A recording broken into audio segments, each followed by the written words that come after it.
archivist, y'all. Exclusively interviewing Statik Selektah. What up, man? And who is New England's. DJ Statik Selektah? I'm from Boston. Oh, okay. Went to high school in New Hampshire. But I lived in New York for 10 years now, so the city got me. I rep New York too, but definitely threes all day. Boston first. Excellent. And 1995, 8 tracks, tape recorders, turntables. Let's hear the foundation and what got you started on the tracks that you were digging. Man, really, like, when I was like 7, 8 years old, I heard LL Cool J. Then I got onto like, I had my little phase as a kid listening to MC Hammer and later on Crisscross. But besides that, I was really into like KRS-One and Tribe Called Quest. I remember the first time I seen Scenario, that pretty much got me into hip hop on that level.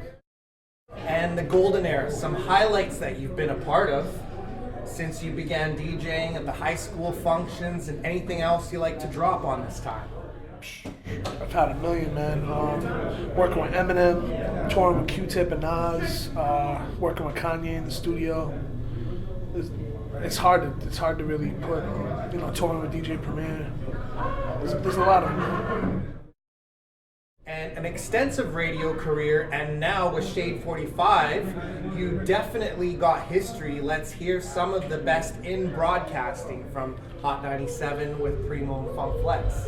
Yeah, man, I heard Primo and Funk Flex on Hot 97 New York in 1995, and about less than a year later, I started my own radio show. And since then, I've done college radio, high school radio, internet radio, commercial radio. I was syndicated on like 7 FM stations at once. To now I'm on Shade 45 on Sirius Satellite every Thursday night. Millions of listeners. And your own venture, Show Off Marketing, and your label, let's hear about the accomplishments that you have achieved by these. It's all about the archives of success. Yeah, I started Show Off Marketing because, DJing was like my hustle, but it wasn't paying the bills that I needed to pay. So what I did was I started doing a lot of street team stuff in Boston when I got out of high school, and I turned it into my own company where I was doing everything for G-Unit, Def Jam, Atlantic, all kinds of labels, and through that I met a lot of artists, and it helped me get in with radio and all that. Even though I was already doing radio, but they wouldn't let me in the door in Boston on certain stations, and they would have to because I bring the artists there as a street team company, and that eventually turned to Show Off Records. Out of the mixtape game, kind of when the mixtape game fizzled out, we started putting out actual albums.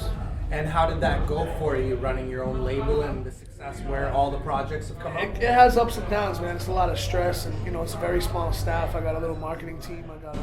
I do a lot myself, man. I mix, master, handle a lot of the artwork. I got a couple cats to do art for me. For the most part, I move a lot. My laptop is my label, And albums, Spell My Name Right and Stick to the Script. Crazy album right there.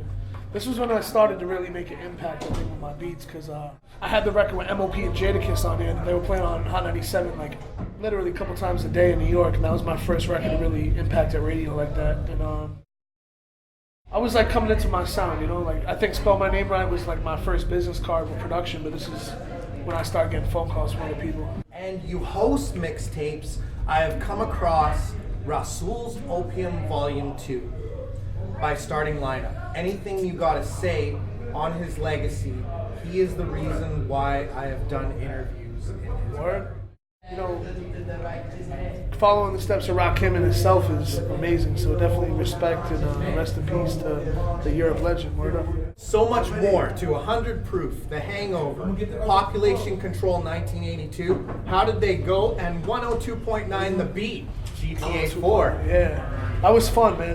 Rockstar Games had reached out to me, and they were they wanted me to basically do what I did with my albums, but for the radio station and also host it. So we had a lot of fun doing the skits. Besides making the records, we did skits in the actual game when you're driving the car. It's there's stuff going on. I'm shouting out of the boroughs. It was cool. Excellent. And you've done a hell of a lot of production and projects from Bumpy Knuckles, Freddie Gibbs, Slane, Rex, Action Bronson, Strong Arm Steady, and Jaron Evan, Boom Bap and Blues. What motivates and inspires you? Just carrying the torch, man, keeping this alive, because our greats like DJ Premier and Pete Rock and Q-Tip and people like that, they're not going to be here forever. So I think if I can carry the torch and make the younger generation, like, you know, Pro Era, carry it as well, and it's like an ongoing cycle, man, to keep this boom bap shit alive.